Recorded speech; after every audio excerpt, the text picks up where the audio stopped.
안녕하세요. 네, 반갑습니다. 멘토 특강 희망드림의 김용욱입니다. 노아 목사입니다. 항상 깜찍 발랄한 손소연입니다. 덕분에 우리 두 사람도 깜찍 발랄해질 수 있을 것 같아요. 벌써 된걸요? 네. 네, 오늘은 제가 한번 가정을 해보려고 해요. 우리 10층 높이에서 뛰어내리면 어떻게 될까요? 죽지 않을까요? 네, 안타깝지만 죽죠. 네. 네. 혹시나 살까요? 저는 죽을 거예요. 그런데 뛰어내리는 건 흔히 얘기하는 우리 학교 다닐 때 배운 중력의 법칙에 의해서 가속이 일어나서 떨어지니까 뭐 죽겠죠. 그렇죠? 네. 그런데 그 중력의 법칙을 극복할 수 있는 그 공기 역학 법칙이 있으면 날을 수가 있잖아요. 네. 그러니까 비행기도 날고 뭐 날고 그러잖아요. 그래서 우리 세상 살 때 때로는 너무나 어려운 일을 겪을 때는 그냥 끝없이 곤두박질 치여서 떨어질 것 같이 느낄 때가 있거든요. 그런데 그때 우리에게는 하나님의 법칙이 적용돼서 우리가 살아날 수 있지 않을까. 네. 한번 이런 생각을 하게 될 수 있단 말이에요. 그래서 항상 이 세상에 변함없는 법칙이 있지만 세상은 하나님 만드셨으니까 하나님의 법칙이 우리를 살려주지 않을까. 이런 희망을 가질 수도 있는데요.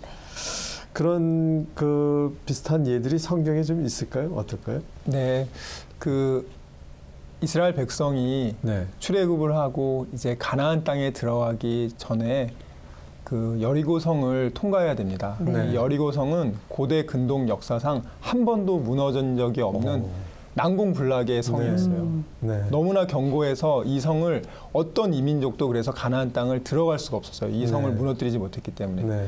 그런데 사실 이스라엘 백성들이 가지고 있는 무기라고는 철제 무기도 없었고 그 성을 무너뜨릴 만한 아무런 재료도 없었는데 그 성을 무너뜨리고 여리고 성을 점령한다는 거는 말도 안 되는 내용이었고요. 그리고 더군다나 그 성을 7번 돈 다음에 크게 소리 질렀을 때 성이 무너진다고는 그건 아무도 그렇게 생각하지 않았고요. 그렇지만 하나님이 그들에게 명령했을 때 그들은 침묵하며 성을 돕니다. 그리고 하나님 말씀에 순종했을 때 세상의 주관자이시고 창조주 하나님께서 그 성을 무너뜨려 주시고요. 그리고 이스라엘 백성들이 가나안 여리고 성을 점령할 수 있게 됩니다. 그래서 저는 우리가 합리적이고 과학적으로 생각할 때 이거는 불가능하고 이거는 말도 안 돼라는 것들이 사실은 하나님 안에서는 하나님이 창조주시기 때문에 이 모든 것을 감당하실 수 있습니다. 그래서 하나님의 자녀들에게는 하나님의 자녀들에게 맞는 삶의 경영 원리가 있습니다. 이 원리를 우리가 제대로 깨닫고 적용하는 것이 필요하다고 생각합니다. 네, 그래서 이 시간은요, 우리의 삶을 어떻게 경영할지 인생 프로젝트 매니저먼트라는 주제로 이야기 나눠보도록 하겠습니다. 오늘의 멘토 모시도록 하겠습니다.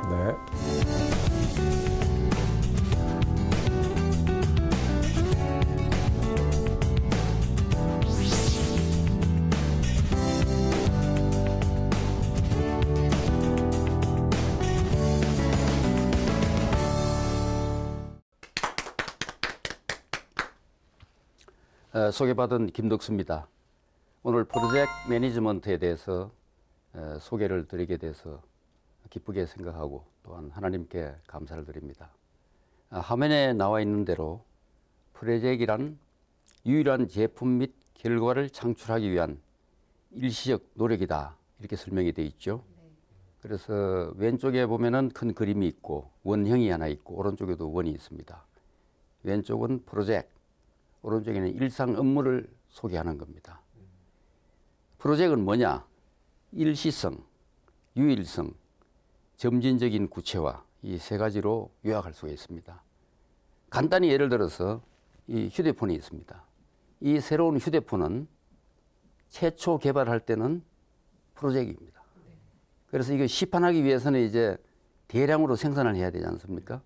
그때는 일상 업무예요. 계속 반복해서 찍어내는 겁니다. 그래서 우리가 프로젝트라는 말을 많이 쓰는데 이렇게 구분이 된다 하는 걸 소개를 드리고, 두 군데 중첩되는 내용이 있죠. 조직이 필요하다. 일을 하기 위해서는. 또 항상 자원은 제한이 돼 있다. 그리고 모든 일은 계획, 실행, 통제에 의해서 세 가지에 의해서 이루어진다. 이게 데밍의 법칙입니다. 그래서 plan, do, see 이 세 가지가 계속 연결되면서 프로젝트가 수행된다. 일상 업무도 마찬가지고요. 그러면 여기 이제 프로세스 그룹이라는 것이 나오는데 하나의 라이프 사이클과 같습니다. 우리가 어떤 프로젝트나 일을 수행할 때 제일 처음에 착수, 그 다음에 기획. 기획은 뭐냐면은 계획을 세우는 걸 기획이라고 합니다. 플래닝. 그 다음에 실행을 하게 돼 있죠. 그 다음에 통제. 그리고 마지막 종료.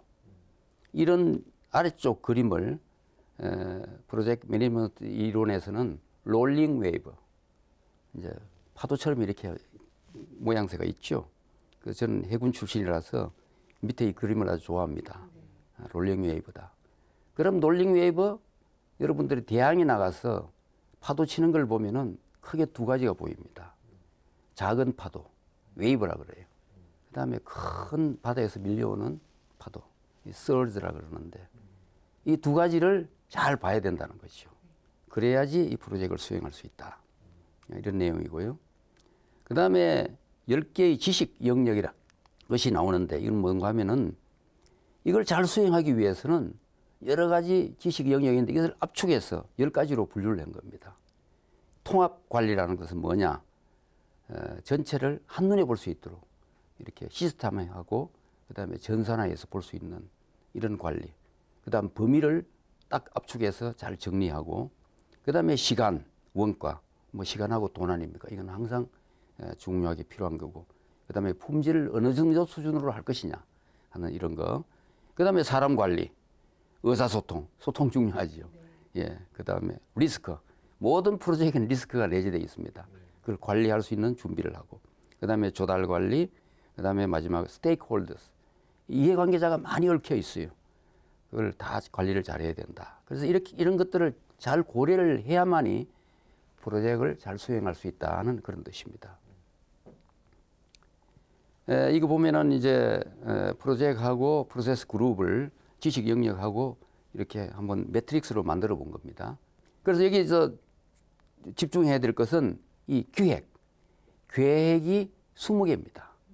프로세스가 많지요? 이거는 무슨 뜻이냐? 계획이 중요하다는 겁니다. 모든 일에는 계획이 제일 중요하다. 40% 이상이 계획이다. 그래서 PM에서는 뭐라고 이야기하느냐면 계획을 잘못 세우면 실패를 향해서 달려가는 거다. 이런 이야기를 합니다. 그래서 제가 지금 이 짧은 시간에 프로젝트 매니지먼트에 대한 두꺼운 책 한 학기 동안 강의를 전부 다 소개를 다 했습니다. 예. 그래서 더 구체적인 설명은 지금 여기서 드릴 수가 없고 이것이 하여튼 프로젝트이다. 프로젝트 매니지먼트다. 지금 저희가 말씀드리고자 하는 것은 인생에도 이 프로젝트가 있다. 프로젝트 매니지먼트. 이걸 좀 이렇게 과학적으로 잘 적용하면은 여러 가지 그 효과를 많이 거둘 수 있지 않느냐 하는 그걸 말씀드리고자 합니다. 그래서 우리가 뭐 하루의 일이라든지 여기에서 지금 방송을 준비하는 것도 계획이 있고 집행이 있고 또 결과에 대한 분석이 있고 다 있지 않습니까? 마찬가지입니다. 그 다음에 보이지 않게 10개의 지식 분야가 그 속에 다 내재가 되어 있습니다. 그래서 그 중에 돈, 사람, 그 다음에 시간, 이건 항상 부족하게 되어 있어요. 예. 이것이 모든 그 일상생활에서 나타나는 현상이지요. 그래서 이걸 어떻게 잘 트레이드 오프라 그럽니다. 잘 그 상충해서 조정하느냐. 여기에 이제 성패가 달려 있다고 볼 수가 있죠. 그럼 일을 착수할 경우에는 뭐냐? 어느 길을 택할 것이냐? 또 어떻게 해야 될 것이냐? 왜 해야 되느냐? 이런 퀘션이 생기지 않습니까? 그래서 이런 문제를 어떻게 해야 되느냐? 이때의 프로세스는 뭐겠느냐? 저는 기도라고 봅니다. 기도하면서 하나님의 뜻을 찾고 말씀 속에서 그 뜻을 찾는 것이 바로 착수할 때 가장 중요한 프로세스가 아니냐. 그 다음에 지식 분야 중에서 제가 시간 관리를 한번 설명을 드린다면은 이 모든 사람에게 24시간은 주어져 있습니다. 그리고 이 시간을 어떻게 잘 사용하느냐, 어디에다 우선순위를 두느냐에 따라서 그 성패는 차이가 많이 나타난다고 생각합니다. 이제 지금부터 저희 경험을 잠깐 소개를 드리겠는데요. 저는 그 일반적으로 직장 생활을 할 때 아침에 출근해서 그다음에 오전 업무하고 오후하고 그다음에 퇴근 이렇게 되지 않습니까? 실제 근무 기간은 오전 오후 그 두 가지로 파트로 나눠지죠. 그런데 저는 세 파트로 나눴어요. 첫째 파트는 뭐냐? 아침에 일어나서 출근하기 전까지 그게 한 파트다. 그다음에 오전 오후 뭐 그건 다른 사람하고 똑같으니까. 그래서 이 1단계 이 시간이 뭐냐? 아침에 일어나서 주로 저는 새벽 기도를 많이 갔어요.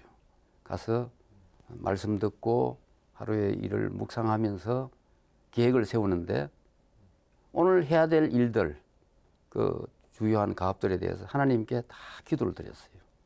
어떻게 하는 게 좋겠는지, 어느 것이 하나님의 뜻인지 구체적으로 저는 기도를 드립니다.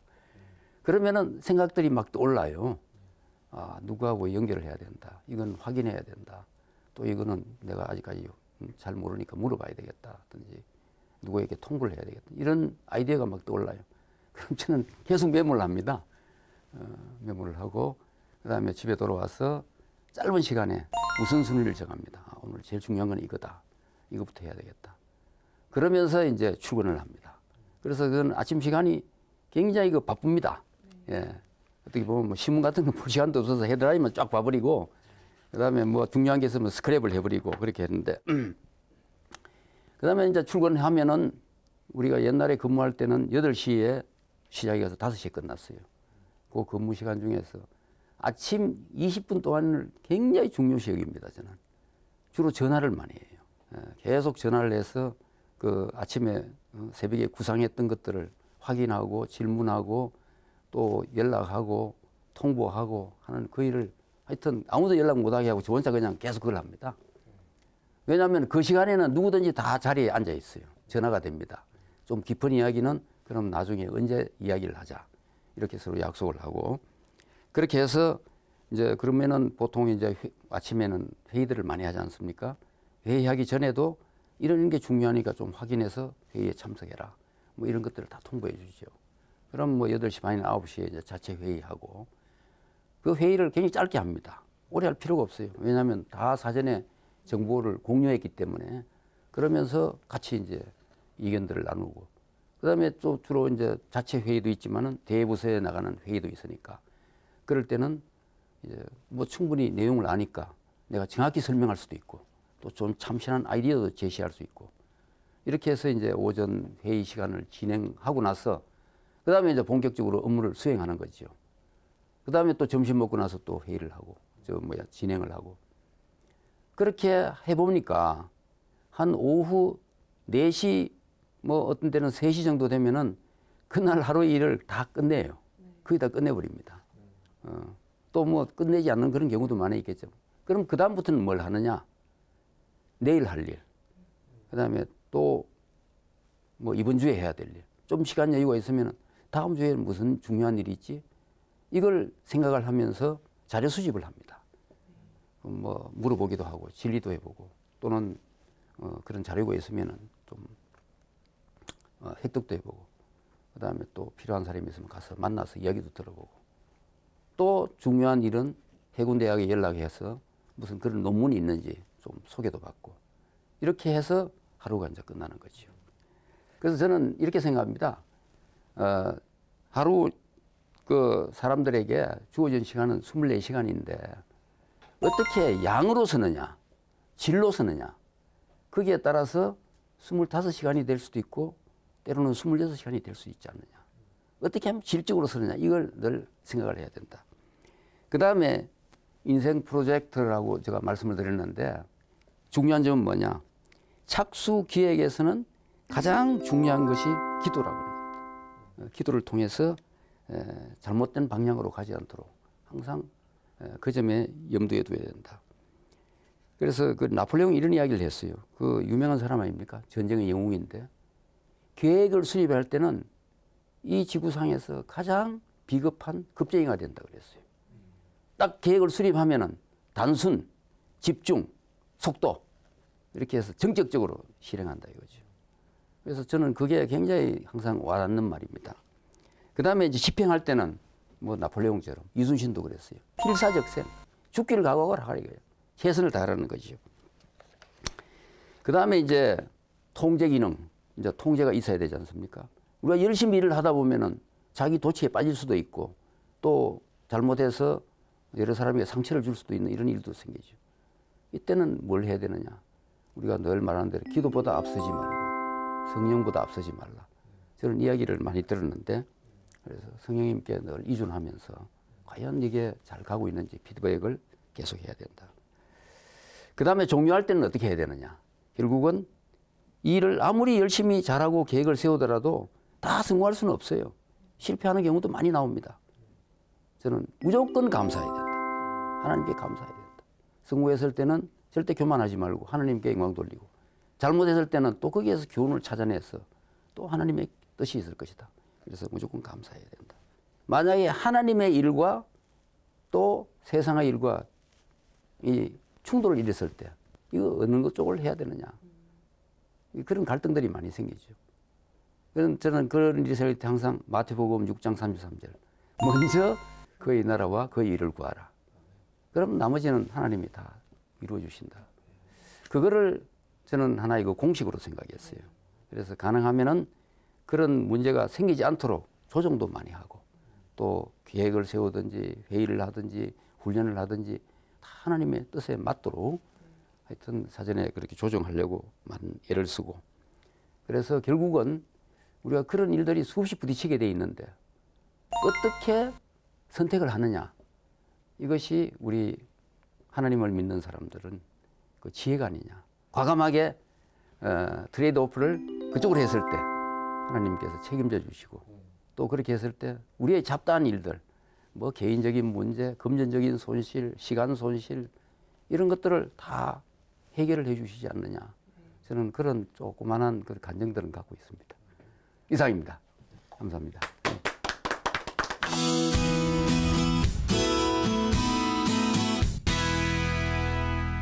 네, 김덕수 제동님 모셨습니다. 제동님 아주 반갑습니다. 네. 제동님께서 그 조선의 프로젝트 매니저 이순신을 만나다라는 책을 쓰셨습니다.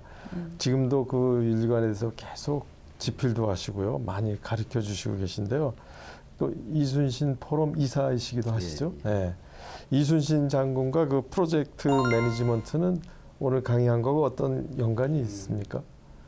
이순신 제독의 그 모든 활동들을 보면은 이 프로젝트 매니지먼트에서 이야기하는 윤리를 초월해요. 나라 사랑, 네. 백성 사랑, 네. 부하 사랑. 이 정말 우리가 따라갈 수가 없어요. 정말 사랑하는 분입니다. 네. 예. 그 다음에 모든 일을 수행할 때 정직하게 하고 바르게 하고 이건 또 따라갈 수가 없어요. 예. 완전히 그 시대에 누구도 인정을 저렇게 어떻게 할 수 있느냐 할 정도로. 네. 그래서 윤리적인 측면에서 이분이 너무 그런 것들이 탁월하시니까 네. 어떻게 해서 그런 탁월한 전략 전술이 나왔을까? 리더십이 나왔어. 그 바탕 속에는 그 윤리가 깔려 있다. 네. 저는 그렇게 이해하고 있어요. 네. 그다음에 이분이 늘 하늘을 향해서 기도했어요. 모르죠? 네, 처음 알았어요. 처음 들었네요. 네. 하늘을 향해서 기도했다. 나중에 이게 여러 번 나옵니다. 또 꿈을 꿨어요. 네. 20번이나 꿈 이야기가 나옵니다. 똑같은 꿈을 2번이나 또 꿨어요. 네. 그만큼 골똘하게 생각하고 그 문제를 해결하기 위해서 집중했기 때문에 결국 꿈에도 나타나서 옥포해전, 명랑해전 때 이렇게 싸우라. 이제 그래서 이런 점을 좀 우리가 알고 좀 이분의 위대성을 좀 깊이 있게 좀 파악을 하고 우리가 후세들이 저는 우리 후세들에게도 분명히 그러한 정신이 그 피 속에 우리는 흐르고 있다고 생각합니다. 네. 그래서 좀 우리가 뭐 외국의 유명한 사람들을 따지지 말고 이분의 어떤 사상과 이런 어떤 열정만 가진다면은 창조경제도 될 수 있지 않겠나 저는 이런 생각을 합니다. 예. 성경 속 인물 중에요. 예. 어떤 분이 가장 프로젝트 매니지먼트를 잘한 사람일까요? 예, 그래서 저도 이제 그걸 프로젝트를 하다 보니까 네. 이제 생각을 하는데 성경에 뭐 훌륭한 인물들이 너무 많으니까 이건 뭐 감당할 수가 없죠. 네. 요셉을 저는 뭐 어릴 때부터 좋아했고. 네. 근데 이제 프로젝트 매니지먼트하고 관련되는 거는 제가 하나 그 경험이 있습니다. 네. 그래서 이제 느헤미야, 느헤미야를 좋아해요. 네. 느헤미야가 정말 그 술관원으로 아닥삭스 방에 네. 있을 때 성벽 건축을 하기 위해서 네. 정 앞에 섰지 않습니까? 네. 그러면서 보내주겠다 허락을 얻었지요. 네. 그때 무슨 이야기를 합니까? 성벽 건축에 필요한 자재, 그 다음에 안전을 위한 조치 이런 것들을 해주십시오 하고 그 자리에서 그냥 바로 이야기를 합니다. 네. 그만큼 준비를 하고 있었죠. 그 다음에 실제 예루살렘에 와서 야간에 네. 다 둘러봅니다. 몰래. 아무도 몰래. 그래서 자기가 벌써 플랜을 딱 세운 거예요. 아, 이렇게 해야 되겠다. 그래서 그 당시에 그 도비아, 신발랏 얼마나 네. 방해를 많이 합니까? 네.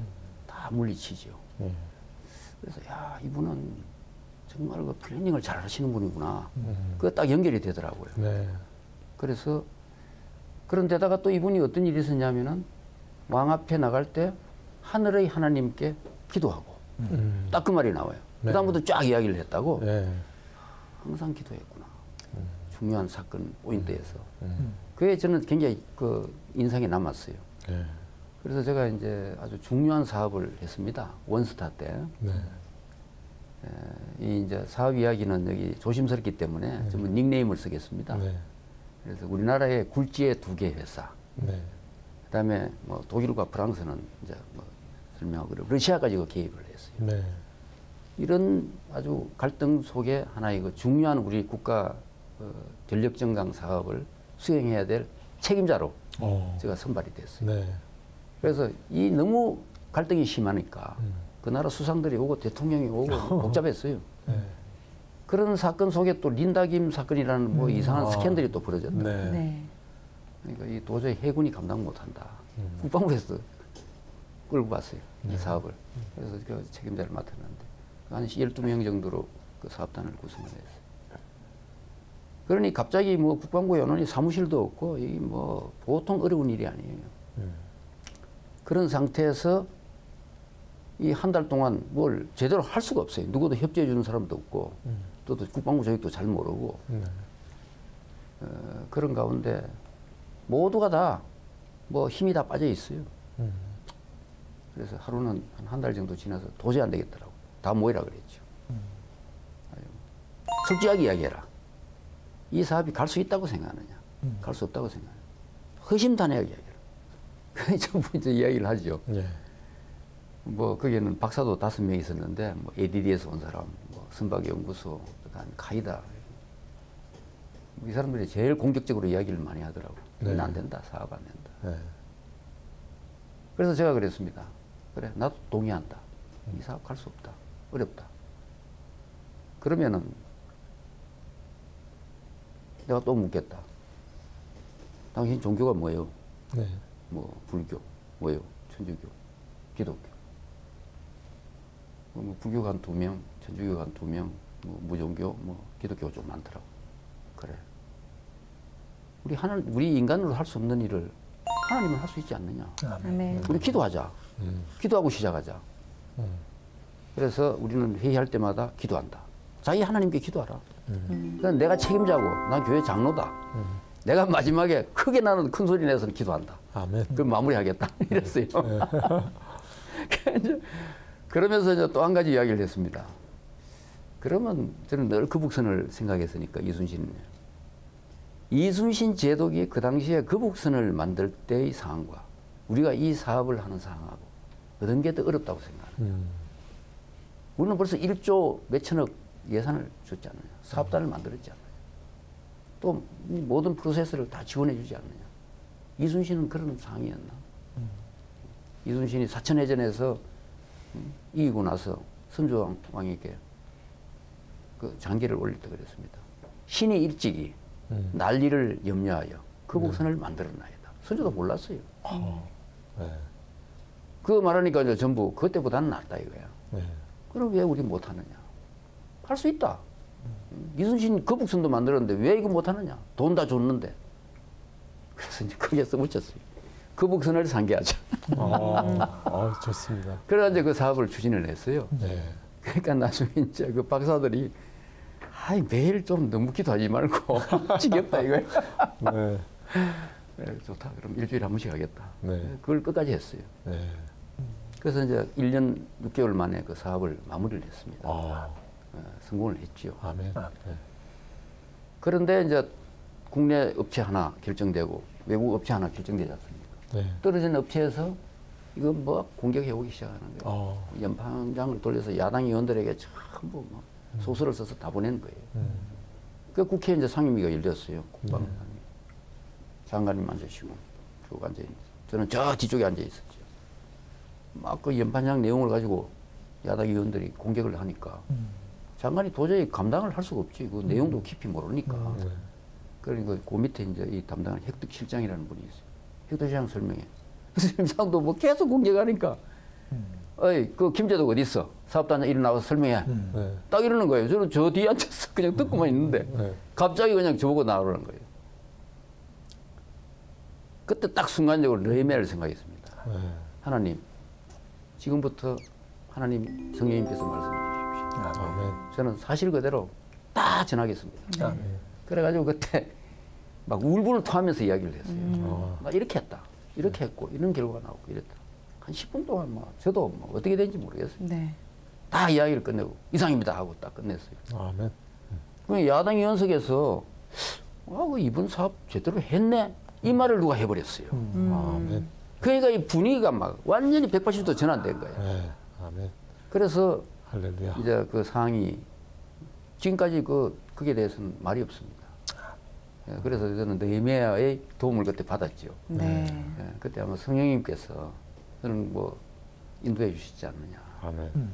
그래서 느헤미야를 좋아하고 네. 뭐 닉네임을 쓰라면 저는 니어마예요. 이러다 영어로는 예, 느헤미야를 저는 늘 성경 속에서도 가장 이 프로젝트 매니저먼트를 잘했던 인물이 그렇죠. 그분이 52일 만에 성벽 건축을 완료했으니까. 네.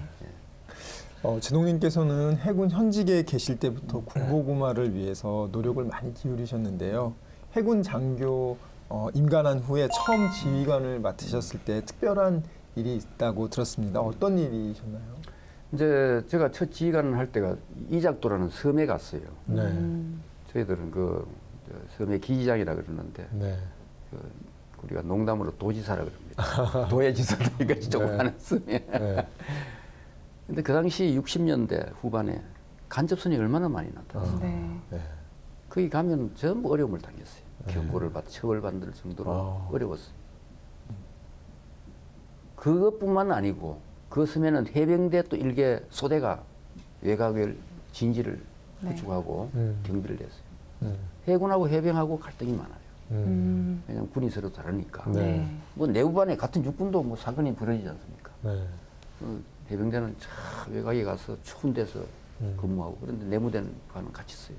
그러니까 서로 하는 일이 다르니까. 그뿐 아니라 마을 주민하고 하여튼 어려운 갈등이 많이 생겨요. 네. 그래서 제가 그 기지장에 갈 때도 갑작스럽게 갔어요. 네. 왜냐하면 밑에 하사가 그것도 총기 사고가 있었어요. 주민들하고. 그래서 이제 이 문제를 어떻게 해결해야 되느냐. 그 이튿날 일어나서 또 주변을 살펴보니까 산중턱에 교회가 하나 딱 있더라고요. 네. 저는 그건 몰랐어요. 네. 그래, 한번 가보자. 올라갔어요. 이 마을은 바로 기지하고 붙어 있는데 마을하고 철조망 하나로 그 교회가 딱 있더라고요. 산 중턱에. 가보니까 완전히 교회가 폐쇄돼 버렸어요. 지붕에는 뭐 풀이 나 있고 바닥에는 뭐 제가 군화를 신고 들어가 보니까 그 합판이 얇아가지고 썩어가지고 그러니까 무릎까지 푹 빠져버리더라고요. 네. 예. 그리고 유리창도 다 깨져 있고. 그걸 딱 보니까 지금 마음속에 막 울분이 치솟는 거예요.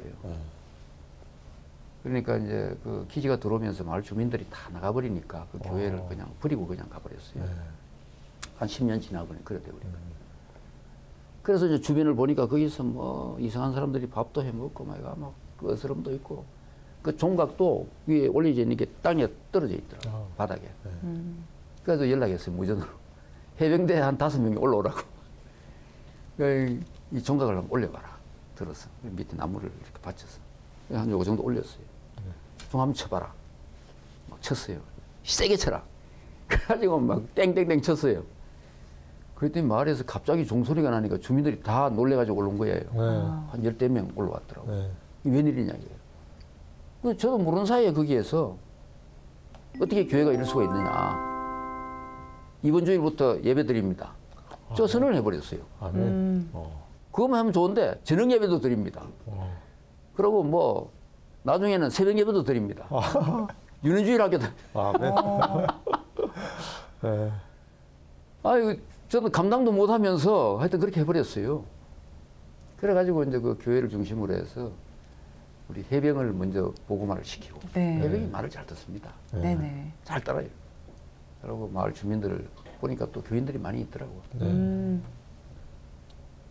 이제 그 소문이 사령부에 갔어요. 네. 갔더니 사령부에서 그 당시에 사령관님이 마침 또 기독교인이었어요. 아, 그거 잘한다. 정신전력을 위해서 그 교회를 지원해 주겠다 해가지고 해군 물자와 그 군무원들을 네. 한 배 가득 데려와서 그 수리를 다 해버렸어요. 와. 그래가지고 이제 저는 막 신났지요. 그러면서 이제 거기 마지막에 이제 준공식이 아니고 이제 뭡니까 수리 완료하는 행사 사령관님 직접 오셨어요. 그래서 저는 이제 마을 전체를 우리가 보고하자 해가지고 해병대를 동원해가지고 집집마다 다니면서 할머니, 할아버지, 애들 다 전도했어요. 와. 그래가지고 마을 이장도 그때 세례받 그날 세례식까지 했는데 네. 뭐 새마을 지도자 뭐 전부 세례받기 맨날 앞줄이 안 주고 그렇게 하다 보니까 이 마을하고 관계가 너무 좋아지는 거예요. 그래서 그게 뭐 사건들이 많습니다. 뭐 돌굴 사건, 김치 작전, 그다음에 뭐 그다음에 그 돼지를 키워서 잡아먹으라고 새끼 돼지를 10마리씩 주더라고. 뭐 이런 거 돼지집을 너무 잘 지어가지고 마을 주민들이 구경하러 올 정도로 하여튼 좋은 일들이 벌어지기 시작하는데 끝이 없어요. 그래서 성공적으로 제가 임무를 마치고 네. 돌아왔지요. 그래서 저는 그때 교회를 하나 그렇게 하나님의 교회를 세웠다는 데 대해서 늘 자부심을 갖고 하나님께 감사하고 그런 기회를 주신 걸 감사드리고 있습니다. 그게 이제 그 제동님이 이런 어려운 일을 잘 해결한다는 소문이 나서 그랬는지 제동님께서 매년 그냥 사망자가 나왔다는 그런 끔찍한 함선의 함장을 맡으셨단 말이에요. 그러니까 또 어려운 도전이 있으셨단 말이에요. 근데 그 함선에서도 또 부흥회를 여셨다고 제가 들었어요. 그 얘기를 좀 해주시면 좋을 것 같습니다. 이제 제가 소문이 나서 그 배에 간 게 아니고 네. 제가 이제 기장을 하러 갑작스레 가도 1년 동기생보다 늦어졌어요. 네. 네. 다른 사람들이 좋은 배 다 타버리고 네. 맨 그 배만 남았어요. 네. 그 이제 필수 보직을 우리가 해야 되니까 네. 고흥함인데 네. 그 17대 함장을 했습니다. 네. 그러니까 2차 대전 때 이미 썼던 배예요. 네. 미국에서 인수해온 목선입니다. 네. 바다에 있는 기뢰를 제거하는 배예요. 굉장히 비싼 배입니다. 네. 그 배가 어떤 일이 있었냐면 하와이 인수해 오다가 기암사가 함장을 권총으로 죽였어요. 아이고. 자기는 자살해버렸어요. 큰 사건이죠. 아주 오랜 이야기. 네. 그 이후로 매년 한 사람씩 죽는 거예요. 그 배는. 그게 전통이에요. 그래서 그 배에서는 한 사람 죽는 거는 그래 또 있은 사건이구나. 그래서 그가 이제 그 배에 함장을 했죠. 네. 두렵지 않으셨네. 두려운 것보다도 어떻게 천하보다 귀한 생명이 네. 죽느냐, 그걸 인정하느냐, 네. 이건 도저히 용납이 안 돼요. 네. 그래서 이제 함대 군종 과장이라는 그 육군 중령 목사님이 계셨어요. 그래서 이런 일이 있는데 목사님 와서 예배를 드려주시고 해결책을 좀 강구해 주십시오. 그래 좋다. 예배 드리고 갔어요. 목사님도 뾰족한 수가 없죠. 아 이거 어떻게 해야 되느냐. 계속 기도하면서 나는 사람을 안 죽여야 되겠다. 내가 예수 믿는 사람인데 어떻게 죽이냐. 안 된다. 그래서 이제 뭐 여러 사람을 설득해서 3일 동안 함상 부흥회를 하겠다. 입에 오면 죽는다라는 그 의식부터 완전히 이거 없애야 된다. 네. 그랬더니 그 배에서 부흥회를 한다는 게 말이 됩니까? 그래서 이름을 정신전력대회 이름을 해서 3일간 저녁에 낮에는 할 수가 없고 이제 배에다 막 불이 있는 건 다 키라 그랬어요. 그리고 거기에서 뭐 성가대도 오고 교회에서 초청해서 목사님들 와서 주로 죽음에 대해서 설교하라 그래요. 그걸 하는 동안에 제가 딱 생각을 했어요. 이 배가 이제 제일 낡고 그런 배가 되놓으니까 장비가 다 고장이 나 있어. 네. 그래서 그 제일 중요한 게 소해 발전기인데 그게 고장이 나니까 훈련하러 나가도 이 소해 발전기가 돌아가야지 이 자기 기뢰를 터뜨려서 그 훈련에 참여할 수 있는데 이게 고장나 있으니까 늘 뒤에 따라서면서 남이 터뜨리는 거나 주워 제가는 이런 역할밖에 안 한다. 그러니까 뭐 배 사기가 엉망이죠. 네. 그래서 딱 생각이 나더라고요. 그렇지. 죽은 장비부터 살리자. 그 생각이 나더라고요. 그래가지고 이게 분에게 그 직속상한테 보고를 드리고 저 이거 고장난 장비예요. 지금 몇 년째, 4, 5년째 고장으로 이렇게 있는데 이 무겁게 배에 싣고 다닐 필요가 뭐 있느냐. 다 유상에 올리겠습니다. 수리될 때까지 하겠습니다. 원래 수리 기간이 딱 정해져 있는데 네. 이 장비 고장난 건 다 유상에 올려서 올리겠습니다. 그러니까 너 한번 소신껏 해보라 이거예요. 그리고 그 관련되는 부사관, 기술자들은 배 출근하지 마라 그랬어요. 수리할 때까지 거기 너 해결해. 네. 그래서 저도 가서 수시로 그 군무원들, 기술자들에게 밥도 사주고 막 술도 사주고 이게 좀 살려다오. 이렇게 장비가 고장나 있는데 어떻게 방치할 수가 있느냐. 그래가지고 그 장비를 살렸어요. 고장난 걸 살렸어요. 그리고 끝나고 났을 때 한 사람도 안 죽었어요. 그러니까 하나님께서 그 부흥회를 통해서 네. 예, 변화를 주시고 그래서 그것 때문에 제가 일약 좀 유명해져 버렸습니다. 네. 그래서 함대 그 당시에는 그 새마을 뭐 성공 사례 발표 많이 했지 않습니까? 네. 그런 식으로 각 그 지휘관들 성공 사례 발표가 많았어요. 그 소련급에서는 제가 대표로 나오고 네. 총령 나오고 대령급 전체 제가 1등 해버렸어요. 와. 그러니까 김덕수가 어떤 놈이야? 그 부회를 통해서 저는 은혜를 받고 그 이후는 이제 그 죽는 게 없어졌다 그러더라고요. 그래서 그 저 다음 함장이 딱 끝나고 김덕수 함장이 저도 한 사람도 안 죽였습니다. 저한테 전화를 했어요. 그게 새 전통이 됐네요. 예. 네. 그 제동님에게도 신앙적인 면에서나 인생 경영 부분에서도 멘토가 되어주시는 그런 분들이 혹시 있지 않았을까 하는데 한번 소개해드릴 수 있는 분이 있을까요? 예, 많습니다. 저는 네. 예, 사관학교 생도 때 그 중2로 들어온 수학 교관이 있었어요. 네.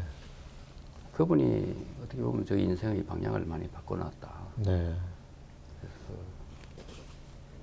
그분이 정말 헌신적으로 사관 생도들에게 영향을 미쳤어요. 그래서 그분 때문에 제가 이제 신앙생활도 적극적으로 소급장립 할 수 있게 된 계기가 됐죠. 네. 그리고 또 지나다가 그 이건호 장로, 네. 그분이 해군 소령이었습니다. 그 당시에. 아, 네. 군의관으로. 네. 그분 알게 돼가지고 또 그분을 통해서 CCC를 알게 됐어요. 대한신성교회. 그 김중원 목사님하고 어떻게 연결이 됐어요. 아, 네.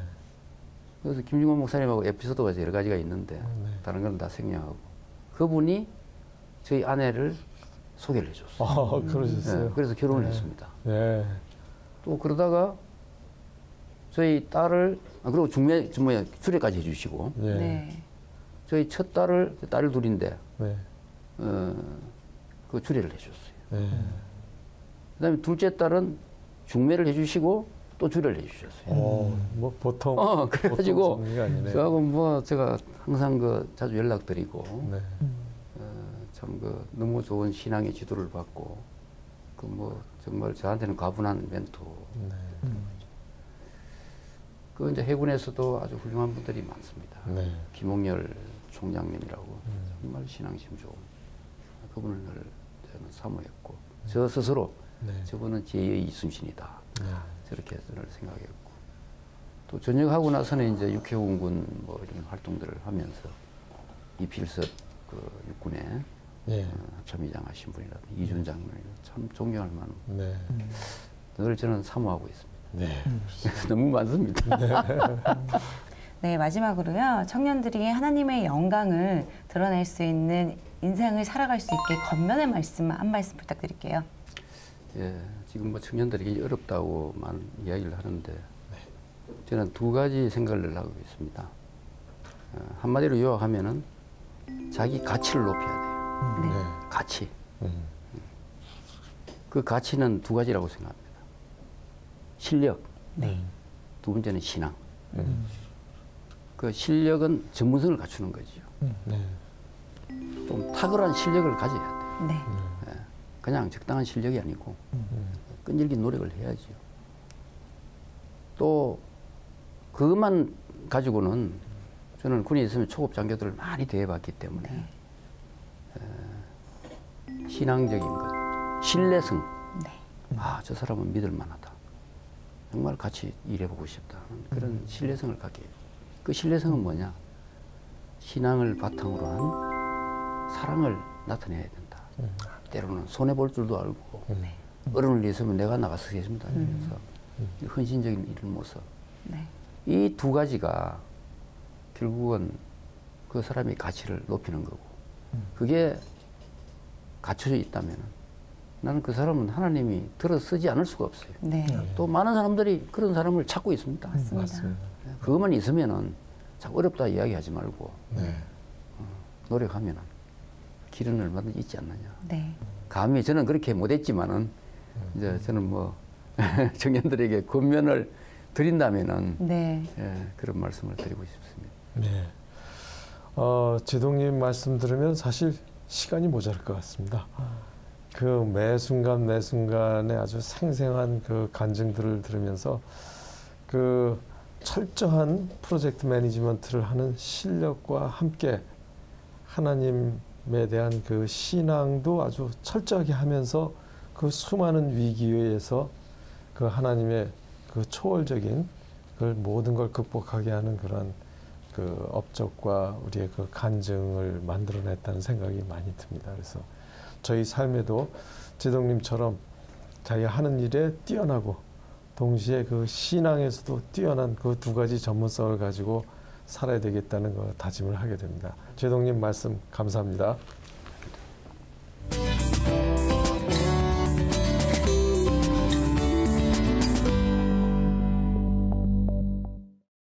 이 시간은 성경 안에 있는 불변하는 건강규례에 대해 의학적으로 풀어보는 시간입니다. 원장님, 요즘 열대야 때문에 잠을 설치시는 분들이 많이 계시는데요. 더운 날씨 때문에도 너무 힘든데 또 밤에 불면증으로 힘들어하시는 분들이 많으세요. 맞습니다. 불면증은 왜 오는 걸까요? 네, 사실 이 수면이라는 게 그 수면학이라는 학문이 있고요. 아직도 알아낸 것보단 모르는 게 훨씬 더 많습니다. 그래서 단순하게 불면증의 원인은 뭐다 한 가지를 얘기할 수는 없는데 이제 일반적으로 얘기하면 대개 자기 전에 뭔가 한두 가지 더 하고 자고 이러다 보면 늦게 자고 잠을 못 자는 경우가 많고요. 또 이제 술이나 뭐 어떤 이런 영향을 받는 경우도 있고요. 또 흔한 게 너무 밤늦은 시간까지 TV 시청을 하든지 인터넷 하다 보면 뇌가 자극을 받아서 잠을 못 이루는 거죠. 그래서 저도 과거엔 그런 적이 있습니다. 지금은 아니었지만 자기 전에 무슨 영화나 뭐 이런 프로그램 보다 보면 새벽 1시, 2시 막 가요. 그 다음에 자려고 그러면 잠이 안 오는 적도 많아요. 그래서 많은 원인들이 복합적으로 있다고 할 수 있죠. 그리고 원장님, 잠을 제대로 자지 못하는 일들이 반복되다 보면 건강에 악영향을 끼칠 것 같은데 어떻게 예방할 수 있을까요? 네, 지금 말씀하신 대로 사실 잠을 제대로 못 자면 건강에 틀림없이 악영향이 있습니다. 우리 학생들 같으면 제대로 공부를 못해요.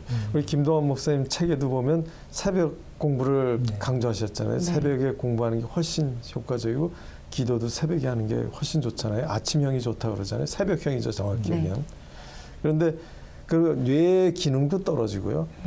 심폐 기능도 떨어져서 고혈압, 심부전 혹은 이 부정맥도 자르고 근육 기능도 떨어지고요. 뭐 면역 기능도 떨어지고 잠이 부족한 분들은 비만도 잘 생깁니다. 신진대사가 제대로 정확하게 잘 안 이루어지거든요. 그래서 모든 기능이 떨어져요. 그런데 아침에 일찍 일어나는 분들은 모든 게 생산적으로 회복됩니다. 우리 성경에도 주님께서 사랑하시는 자에게 단잠을 주시느냐 그랬잖아요. 그러니까 하나님 주시거든요. 근데 그래서 하나님 주시는 단잠이 있는데 여러 가지 무슨 의학적인 약도 있고 무슨 수면 프로그램도 있고 여러 가지 있지만 저는 그 중에 핵심은 새벽 기도, 새벽 예배가 핵심이라고 생각해요. 설사 불면증에 시달리는 사람이라 할지라도 무조건 새벽 기도, 새벽 예배를 지키면 나머진 거기에 맞춰서 몸이 조절되거든요. 일정이 조절되거든요. 그러니까 먼저 예수님도 새벽에 늘 기도하셨잖아요. 그리고 어떤 현대인 성경에 보면 예수님 새벽 4시에 일어나셨다고 돼 있던데 하여튼 새벽 시간에 기도하는 것부터 시작하면 모든 불면증이 많이 해결될 뿐만 아니라 올바른 생활 리듬을 통해서 건강을 찾기 시작할 거로 생각이 듭니다. 와, 원장님 말씀 들으니까요. 아, 그간 정말 그런 이유 때문에 제가 잠을 못 잤구나 이런 생각을 들었습니다. 정말 새벽 예배를 열심히 다니면서 다시 건강을 찾도록 하겠습니다. 네, 이 시간에는 인생 프로젝트 매니지먼트라는 제목으로 김덕수 제동님과 이야기를 나눠봤는데요. 우리 제동님 얘기를 들으면서 참 생생한 간증, 그 중에 거기에 역사하시는 하나님을 느낄 수 있었어요. 우리 그 프로젝트를 아주 잘 계획을 철저히 하되 반드시 기도해야 되는구나. 그리고 예상치 않을 때마다 또 기도해야 되는구나 하는 걸 제가 참 많이 배우게 됐습니다. 목사님 오늘 어떠셨나요? 네, 저는 김덕수 제동님 보면서 아, 사람은 어떤 사람을 마음속에 품느냐에 따라서 정말 인생이 달라지는구나. 김덕수 제동님은 성경 속에서 느헤미야를 가장 존경한다고 그걸 품고 생각하고 기도하고 늘 묵상했다고 하시는데요. 그분의 삶을 보니까 정말 하나님께서 그분을 그렇게 사용하셨구나. 그래서 저는 이 방송을 보는 많은 우리 믿음의 우리 청년들 또 믿음의 청소년들 많은 학부모님들께서 돈 많이 벌고 잘 먹고 잘 사는 그런 세상에서 말하는 롤 모델을 성공 모델로 삼지 마시고 성경을 많이 보시면서 성경 안에 있는 믿음의 좋은 훌륭한 믿음의 선배들을 롤 모델로 품고 자녀들에게도 그렇게 가르쳐 주시고 그렇게 기도하는 그런 믿음의 사람들 됐으면 좋겠습니다. 아멘. 손자매 오늘 어떠셨나요? 목사님이 이야기 들으니까 저 너무 좋으신 말씀해 주셔서 저도 미투입니다. 맞습니다. 네. 그리고 한 가지 더 정말 제 삶의 주인은 하나님이시잖아요. 맞습니다. 다른 매니저먼트가 아닌 주님 밑에서 정말 열심히 기획을 기도하는 삶으로 정말 사는 그런 제가 되길 또 오늘 또 깨닫고 반성하게 되네요. 저도 늘 우리 기도 열심히 해야 된다는 얘기는 듣기도 많이 들고 권하기도 하면서 이렇게 그 말씀을 들을 때마다 내 기도가 더 부족했구나. 더 열심히 해야 되겠다 하는 그 다짐을 하게 됩니다. 아주 유익한 시간이었습니다.